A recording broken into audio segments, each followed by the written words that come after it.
Welcome to The Opportunity Gap, a podcast for families of kids of color who learn and think differently. We explore issues of privilege, race, and identity, and our goal is to help you advocate for your child. I'm Julian Saavedra. And I'm Marissa Wallace. Julian and I worked together for years as teachers in a public charter school in Philadelphia, where we saw opportunity gaps firsthand. And we're both parents of kids of color, so this is personal to us. Welcome back to The Opportunity Gap. I'm here with my co-host Marissa and our producer Andrew. Marissa, how are you? I'm good, Julian, but I do have a crazy story to tell you. This is a wild story. So today, while I was working with one of my students, I overhear this conversation. Romario's on the phone. Romario is my husband. And so he is on the phone having this conversation, sounds all jazzed. He's saying, if I had a choice, I'd either choose Washington, D.C. or New York City. And I'm like, what is this? Sounded kind of job related. So he gets off the phone. I just got this great offer. And I'm like, oh, tell me more. Now, mind you, my husband is in school for finance. He is, someone who prior to finance was into engineering. So that's his area of expertise. So he's like, yeah, he's this company called, and they wanted to know if I would be interested in taking a special education teaching position and I could relocate. Right. And they'd give me a sign-on bonus. And I'm like, oh, wait, I'm like, we're that desperate. We are that desperate in the United States right now that we are just looking at people's LinkedIn and being like, oh, hey, even though nothing on your LinkedIn page screams educator, you're not certified, but let me call you and offer you the red carpet because that is how much we are in need of teachers. Isn't that wild? And he was ready to go for it. No shade to my brother, my good brother, Romario. No shade to him, but he's not qualified to be a special education teacher at all. Not at all. Even maybe a math teacher, science, but they went right in for a special education teacher. I'm just floored that came out of nowhere. Now I'm curious. I'm what is on his LinkedIn site? I know he has a picture. So I'm are they profiling? They're oh, black male. Let me call this guy and offer him a job. Or was there something in, what was it that made this company think that they were going to get him to be a special education teacher of all things? So, Marissa, that is actually a really good introduction into what we're talking about today, specifically how the teacher shortage is impacting the entire nation. Absolutely. Andrew did some research regarding the teacher shortage. Andrew, you want to tell us a little bit about what your findings were? Yeah, here's a really interesting article from ABC News. This is from the start of the 2021-2022 school year. The Massachusetts governor deployed the National Guard to be bus drivers to take kids to school. What? Here's another article from the New York Times. The title is, Substitute Teachers Never Got Much Respect, but Now They Are in Demand. So because of these staff shortages, some schools are canceling classes. Others are basically hiring whatever substitute teachers they can find.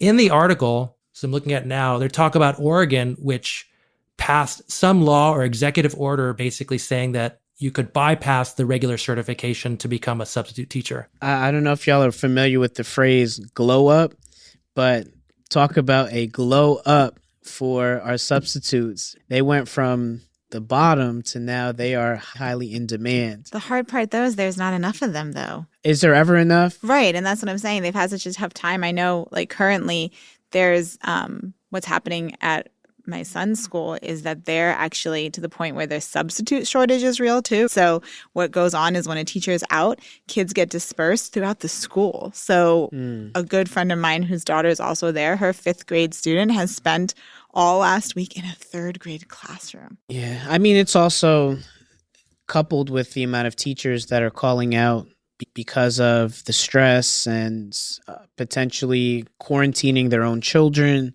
So the amount of teacher absences has definitely increased, combined with the lack of people to fill in, and you have yourself a problem. What else do we have, Andrew? Yeah, this next one. This is the Washington Post article. Title is, The Principal is Cleaning the Bathroom. Schools Reel with Staff Shortages. This was interesting in this article because I think it was the first time that I saw that they mentioned actually kids with disabilities or students with disabilities losing out on services. Yeah, I can definitely think about my own experiences over the last 4 months, and in that we've all become jacks of all trades. You know, I have tools in my office that I have to use to fix things, or one day we might find ourselves in the cafeteria, one day we might be cleaning. And so it's funny, but it's also really difficult, especially with our students with disabilities or getting the services they need because of staffing shortages. All kinds of complications. Yeah, and there are some reports about the federal government statistics on this, just to put like real hard numbers. Yeah. There were 460,000 unfilled state and local education jobs right before this school year. That's almost 3 times as many as the start of last school year. But just educators, just workers in general, it just tends to happen with schools. It tends to have a bigger impact because those are the ones that parents and families see. And can you repeat that number again? Like how many unfilled state and local education jobs are out there? Yeah, so I looked at the government statistics on this. They said that there were 460,000 unfilled state and local education jobs before the start of the school year. 460,000, that's 500,000. It's almost 3 times as many as the start of the last school year. So, wow. I mean, I can only speak to my own experience. In my own school, we are experiencing pretty major shortage of special education. I mean, we need to fill at least 12 positions, and that's not including the food services, the bus drivers, the climate staff, secretaries. I mean, just in general, everybody has been overworked, and we really hope that it's not going to start negatively impacting our students. Andrew, thank you so much for sharing this information. I think it's a great start off to have our conversation. anytime. So, Marissa, what do you think about all this? I definitely agree that there's a teacher shortage this year. However, I'd like to push that there's been a teacher shortage, I think, especially in the area of special education for honestly, since I can remember. I know back when we first started our friendship, when we were working together, it wasn't that bad at that time. I don't remember the teacher shortage at that particular time in our school being as severe as it is now. Within the last 5 years, and more specifically now, after being in the thick of the pandemic, especially when we think about our kids going back to being in person, I feel like that's impacted a decline for sure, which is added, of course, to the teacher shortage. Why do you think this is happening? What are some of the reasons why this shortage is so prevalent right now? I mean, if you look at it as a whole, I feel like there's multiple layers to this. One reason that I feel like the shortage of teachers in special education is real is because a lot of new teachers who are just coming into it, they're coming into this teaching profession at this very interesting time in our history where there's a lot more areas that are gray that we have to figure out how to best serve our students. And so even though you might have went and got your certification and did your classes and this, that, and whatever about how to support students, they might know all of that information, but putting it into practice in a virtual / in-person world, I think has added this extra layer of stress that some very new teachers that are coming into this are leaving quick. And then you have the opposite, right? Then you have the veteran teachers who have been doing this work for 10, 15, 20 years and have also either gotten burnt out because, again, it's like adding additional parts to their workload of having to navigate the pandemic alongside of supporting their students writing documentation. Yeah, the burnout is definitely real. Just from what I see,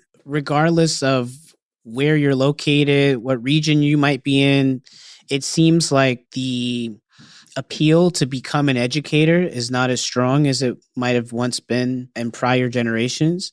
And you're right, it's stressful. It's extremely stressful. And special education, to me, requires a very specific type of person, like somebody that goes above and beyond. Every building I've ever been in, our best special educators are amazing teachers, probably some of the most caring individuals in the building. I mean, I remember you and how you would advocate for your kids above everybody else. Keeping that up, it requires a lot of energy. And if you're stressed out with life in general and with the pandemic, it makes it a lot harder to want to jump into this.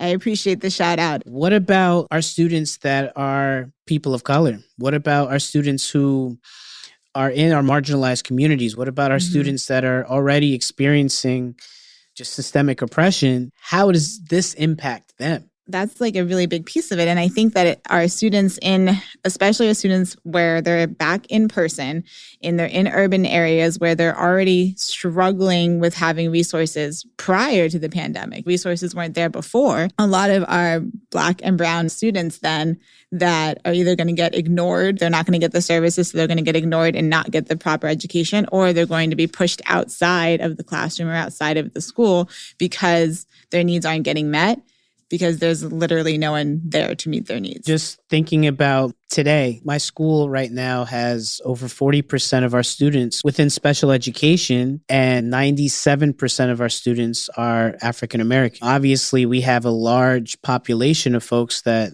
are fitting into multiple categories. And I can say that the lack of staffing is adversely affecting how they're able to feel success. Specifically for our students of color, do you feel like there's a shortage of special education teachers of color too? Absolutely. That's something that has probably been happening again longer than not just pandemic times. I absolutely feel like that is something that has been a constant, because even throughout my entire career, and I was fortunate, right? I feel like at least working in Philadelphia, I was able to be in a more diverse setting with who I was teaching alongside of. I felt like most of the schools, we had a nice diversity on our team. Yeah. And I'm in a virtual charter that serves the entire state of Pennsylvania. I'm the assistant principal, and I'll be honest, when I walk into the room, and especially for our ninth graders, when it's a first experience with the school, so many of the moms that get to meet me knowing that I'm one of the assistant principals, and I look like their sons, or I look like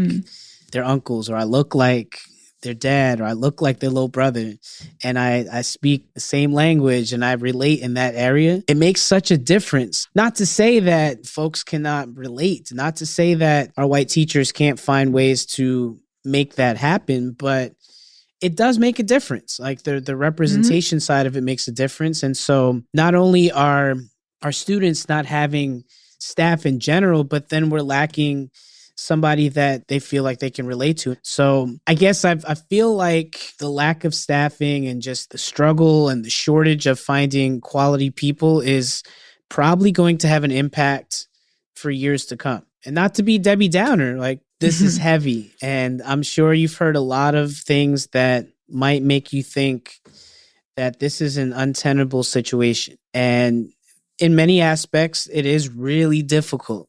Both of us are in it right now as we speak. But say I'm a parent, and I am a parent, by the way, but say I have a student or a child that has learning differences, and my school might not have the special education teachers that are needed, or there might be shortages as we've been describing.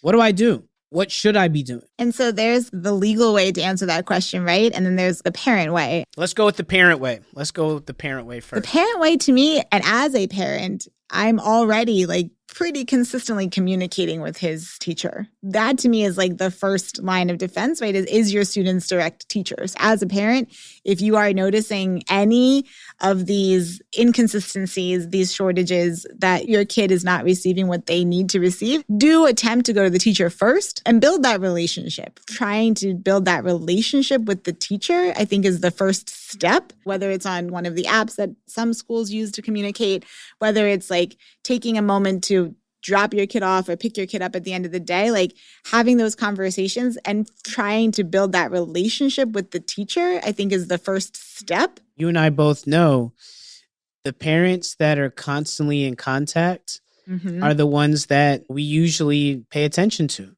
Absolutely. So, making it your purpose to really be intently getting to know who the teachers are, getting to know the administration, just making your name and making it known who you are in the school, just really building that relationship starts with just picking up the phone call and asking to talk to the teachers. Yes. Sending a text message. And I get it. I know everyone is busy. I know everyone is working. I know a lot of families have multiple children. I get that there is a time limit on things you can do. However, I feel once you start that process, that is going to cut down then on all of those other calls that you might get, because they already have this knowledge of who you are, who your kid is. And I feel like you're right. As an educator on the other side of it, we probably did a lot more finagling for some of the students that we knew those parents. We knew what the parent was going to say or do, and we knew what they would recommend for us to do with their kid. And so that relationship would be number one. I do think, though, part of it is bigger than that, too. I do think depending upon where your student's at, and some of it is outside of the control of the teacher. I think a lot of it, too, is as the parent, getting yourself educated and getting knowledge on what it is. What does it mean for your student to have a certain disability or a learning difference? What does it mean for them to get certain supports? What should those supports look like?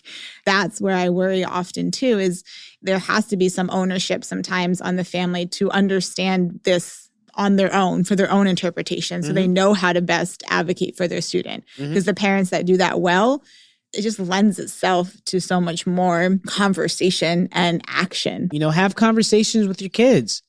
Ask them, like, what works for you? What doesn't work for you? Tell me about your teachers. Tell me about your day. Tell me what was going well. Tell me about these different strategies the teachers use that really help you, so that when you do have conversations in a meeting or even offhand with the school, you have something to build from. And I got to be honest, in our experience, and Marissa, you could back me up on this, part of the issues with our urban schools is that our parents sometimes don't know all of the rights they are afforded. They don't necessarily know as much about what they should be receiving. And so it's really on making sure that you're sharing that information with each other.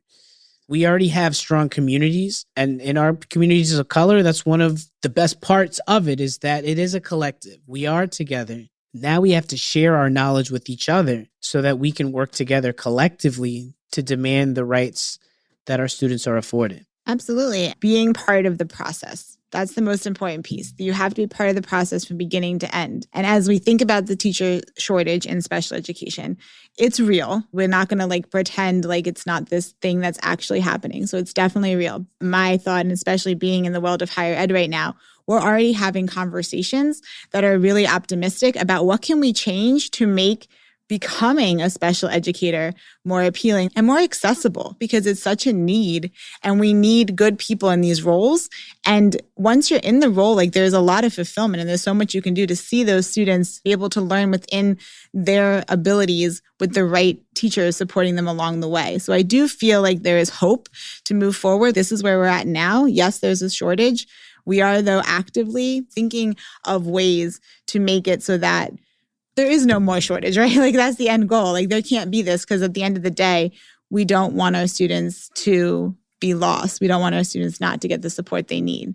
So we talked about the parent way. What about the legal way? Say a school says, well, I'm sorry, there's a teacher shortage, so we can't really give you this service in your IEP. Yeah, not an option, Julian, not an option. So one of the benefits of having federal government involved in IEPs and special education, and just as a reminder, an IEP is an individualized education plan, is that they're mandated. And parents have that right through their procedural safeguards to know that if it's in an IEP as what we call specially designed instruction or a related service, schools can't say no. They can, of course, a school can, but however, there's consequences to that, right? This is the right of a student to have this education and to have their needs met. And so right now, what I'm seeing is a lot of schools getting creative to make sure that they are able to meet the students' needs, because you have to prioritize the individualized learning for that student.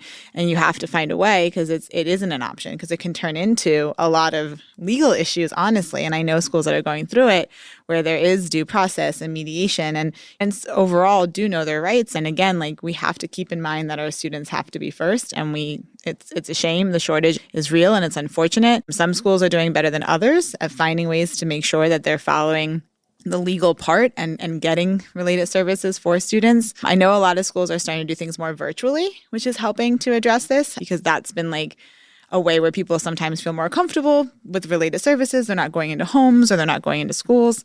So we're finding ways to do it, but it is not a choice. It is absolutely a legal part that protects the student and the families. So at the end of the day, everybody deserves a high quality education. This has been The Opportunity Gap, a part of the Understood Podcast Network. You can listen and subscribe to The Opportunity Gap on Apple, Spotify, or wherever you get your podcasts. If you found what you hear today valuable, please share the podcast. The Opportunity Gap is for you. We want to hear your voice. Go to u.org/opportunitygap to find resources from every episode. That's the letter U, as in understood, .org/opportunitygap. Do you have something you'd like to say about the issues we discuss on this podcast? Email us at opportunitygap@understood.org. We'd love to share and react to your thoughts about the Opportunity Gap. As a nonprofit and social impact organization, Understood relies on the help of listeners like you to create podcasts like this one, to reach and support more people in more places. We have an ambitious mission to shape the world for difference, and we welcome you to join us in achieving our goals. Learn more at understood.org/mission. The Opportunity Gap is produced by Andrew Lee, Cynthia Pimentel, and Justin D. Wright, who also wrote our theme song. Laura Key is our editorial director at Understood. Scott Koshier is our creative director. Seth Melnick and Brianna Berry are our production directors. Thanks again for listening.